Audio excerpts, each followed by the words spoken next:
नमस्कार बच्चों, आज हम कक्षा 11 विषय संस्कृत के चतुर्थ पाठ मानो ही महताम धनम का अभ्यास करेंगे।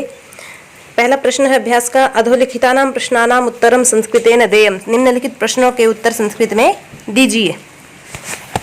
मानो ही महताम धनम इत्ययं पाठः कस्मात् ग्रंथात् संकलितः। मानो ही महताम धनम, यह पाठ किस ग्रंथ से लिया गया है? तो कस्मात् ग्रंथात् की जगह हम उत्तर लिखेंगे इसका महाभारत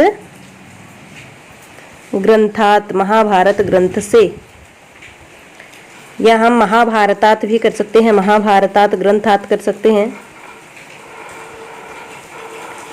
महाभारतात ग्रंथात, या अकेला महाभारत लिखेंगे तो भी ठीक होगा, या महाभारतम इति ग्रंथात। जैसे दूसरे पाठ में भी आया था एक ऐसा ही प्रश्न रामायण से जो लिया गया था। तो मानो ही महताम धनम इत्ययं पाठः है, कस्मात् ग्रंथात की जगह हो जाएगा महाभारत ग्रंथात। महाभारत ग्रंथात संकलित है, महाभारत ग्रंथ से लिया गया है, ये इकट्ठा कर देंगे महाभारत ग्रंथात। आगे है विदुरा कुत्र विश्रुता आसीत। विदुरा कुत्र कहाँ विश्रुता प्रसिद्ध आसीत थी। विदुरा कहाँ प्रसिद्ध थी? तो कुत्र की जगह हो जाएगा राज संसत्सु, राज संसत्सु, राजसभाओं में। विदुरा राजसभाओं में प्रसिद्ध थी। आगे है विदुरायः पुत्रः केन पराजितः अभवत्। विदुरा का पुत्र किस से पराजित हुआ? तो केन की जगह हो जाएगा उत्तर हमारा सिंधु राजेन, सिंधु राज से वो पराजित हुआ था। तो सिंधु राजेन पराजितः अभवत्, सिंधु राज से पराजित हुआ। आगे है कः स्त्री पुमानवा न भवति। कौन? न तो स्त्री होता है और न पुरुष। तो ऐसा कौन है जो न स्त्री है और न ही पुरुष है? तो इसका उत्तर हो जाएगा कह की जगह हो जाएगा यह राशिवर्धन मात्रम करोति सह। यह जो राशिवर्धन मात्रम करोति, जो केवल मात्र संख्या बढ़ाता है, सह वह स्त्री पुमान न भवति, स्त्री या पुरुष नहीं होता। आगे है कह अमात्यानम हर्षम न अदधाति। कह कौन? अमात्यानम अपने मंत्रियों की हर्षम खुशी को न नहीं अदधाति बढ़ाता है। कौन अपने मंत्रियों की खुशी को नहीं बढ़ाता, या कौन अपने मंत्रियों की खुशी को धारण नहीं करता। धातु धारण करना अर्थ में भी आती है, दुधाएं धारण पोषण, धारण और पोषण करने अर्थ में है धातु। तो इसका उत्तर हो जाएगा कह की जगह ही इसका उत्तर होगा यह आत्मनः प्रिय सुखे न जहाति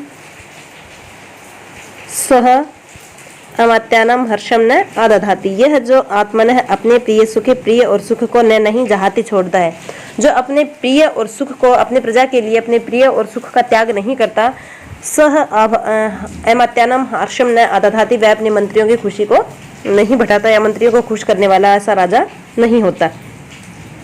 आगे है अपुत्र या मात्रा किम आभरण कृत्यम न भवति। पुत्र रहित माता के द्वारा क्या आभरण करने योग्य? आभरण कृत्य का अर्थ है, आभरण का अर्थ था आभूषण, तो आभूषण से योग्य क्या नहीं है?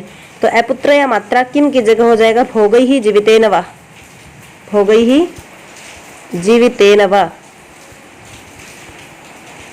आभरण कृत्यम न भवति। किम की जगह हो जाएगा भोगै ही जीवितेन वा, भोगों से और जीवित रहने से उस माता को, पुत्र रहित माता को कोई लाभ नहीं है, कोई उसका जीवित रहने का कोई मकसद नहीं है।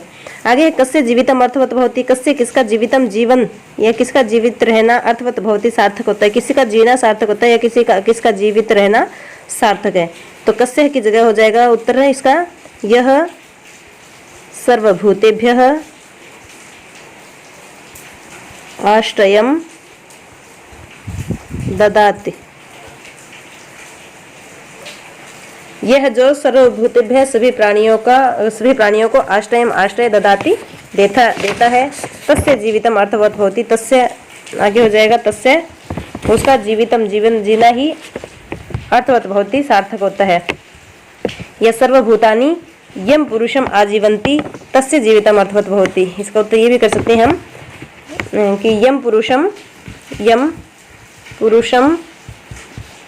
सर्वभूतानि आजीवंती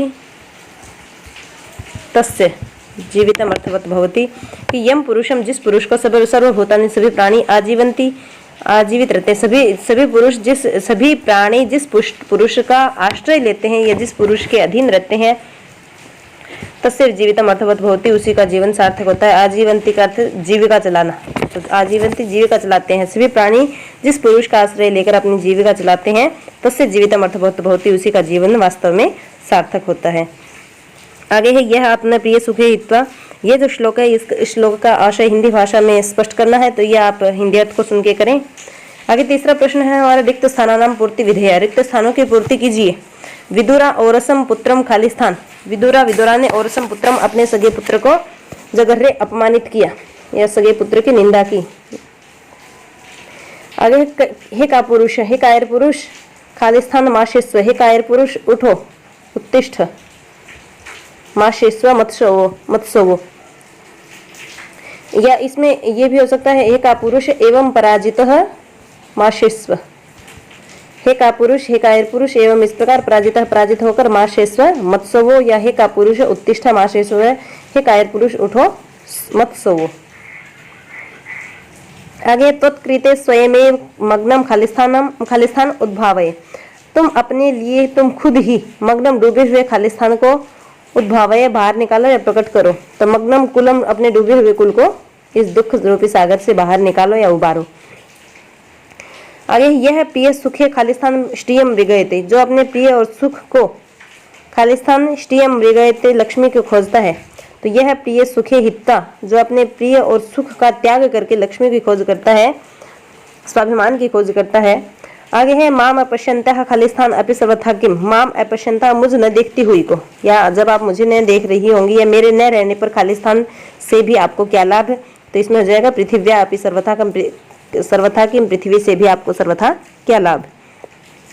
आगे सर्वभूतानि खालिस्थान यम आजीवंती, सर्वभूतानि सभी प्राणी पुरुषम यम आजीवंती, पुरुषम पुरुष यम, जिस पुरुष को आजीवंती, जिस पुरुष का आश्रय लेते हैं, जिस पुरुष के सहारे अपनी जीविका चलाते हैं।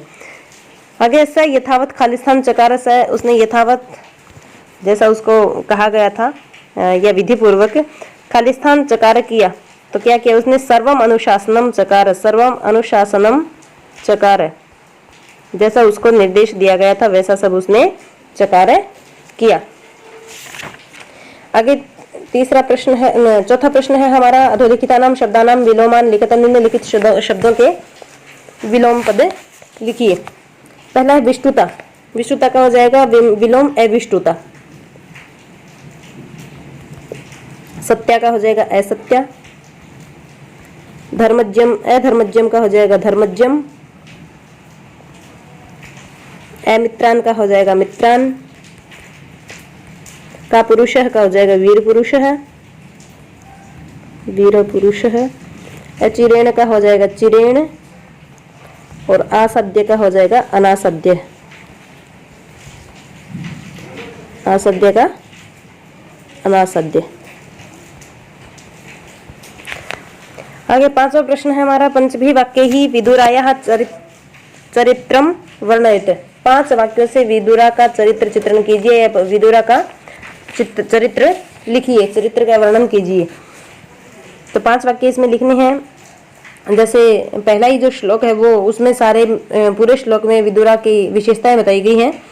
तो हो जाएगा उसमें पहली पंक्ति हो जाएगी, विदुरा क्षात्र धर्मरता, क्षात्र धर्म रता आसीत। फिर हो जाएगा विदुरा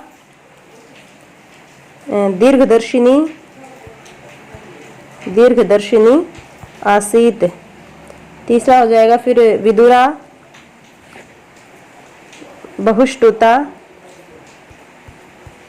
बहुष्टुता आसीत। ये 3 पंक्ति हो गई। आगे चौथी जो पंक्ति है या चौथा जो क्रम है वो हो जाएगा विदुरा ष्टुत वाक्या आसीत, और 5वीं पंक्ति हो जाएगी विदुरा राज संसत्सु विष्टुता आसीत। पहला ही श्लोक है ये पूरा। आगे छठा प्रश्न है, यमा जीवन्ति पुरुषम, इस श्लोक का अन्वय लिखिए। इस श्लोक का अन्वय लिखिए। तो इसमें संजय को संबोधित किया गया है विदुरा के द्वारा। तो पहले हो जाएगा संजय, हे संजय। हे संजय भी हम लिख सकते हैं, क्योंकि इसमें जब जिस श्लोक में मान लो कोई शब्द दिया न गया हो और जब हम गद्य करते हैं तो उसका प्रयोग करते हैं, तो यहाँ हम लिख भी सकते हैं। अगर इसमें संजय पद का प्रयोग नहीं किया गया श्लोक में तो भी हम हे संजय लिख सकते हैं, क्योंकि हमें पता है कि विदुरा अपने पुत्र संजय को कह रही है। तो हे संजय, अगर आपको पता है तो लिखो, नहीं तो कोई जरूरत नहीं है लिखने की भी। तो हे संजय, सर्वभूतानि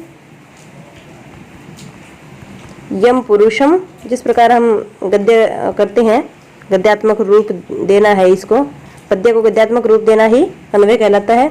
तो यम पुरुषम पक्कम द्रुमम इव आसाद्य जीवन्ति तस्य जीवितम,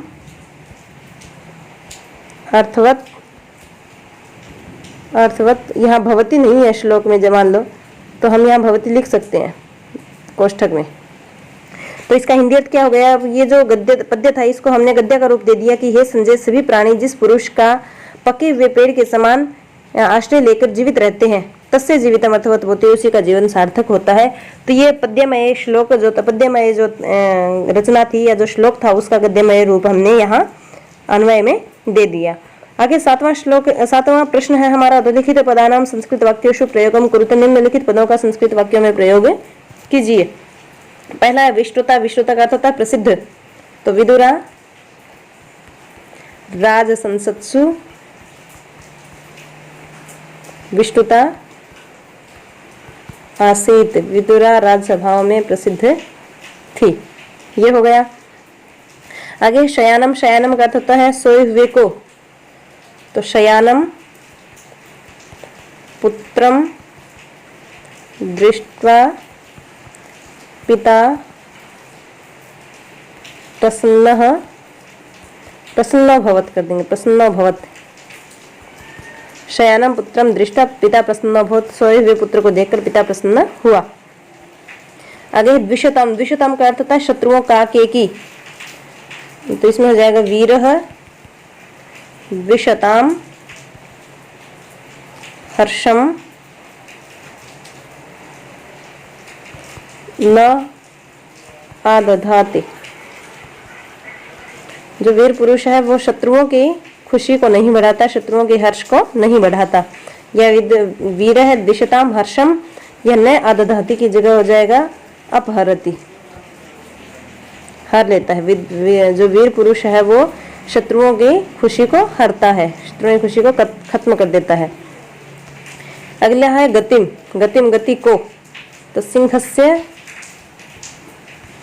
गतिम दृष्ट्वा मृगः भयभीतः अभवन्। सिंह से शेर की गतिम दृष्टवा, गतिम गति को या चाल को दृष्टवा देखकर, शेर की गति को देखकर ही, शेर की चाल को देखकर मृगः हिरण भयभीतः भवन, भयभीत हुए। आगे है पक्वम। पक्वम का अर्थ होता है पके हुए को या पका हुआ। पके हुए को या पका हुआ, यानी कि प्रथमा और द्वितीय दोनों विभक्ति है इसमें। तो सह पक्वम फलम खादति। सह पक्वम फलम खादति, वह पका हुआ फल खाता है। आगे क्षिप्त। क्षिप्त का अर्थ होता है फेंका गया। तो तेन बाण है क्षिप्त है, उससे के द्वारा बाण फेंका गया या बाण छोड़ा गया। तो तेन बाण है क्षिप्त है, उसके द्वारा बाण फेंका गया। ये हमारा चौथे पाठ का अभ्यास पूर्ण हुआ। मेरा आपसे अनुरोध है कि इस वीडियो को आप अच्छे से देखें, सुने, समझें और इसके साथ साथ आप हिंदी अर्थ को भी अवश्य जानें। और इसी के साथ आप सभी का धन्यवाद।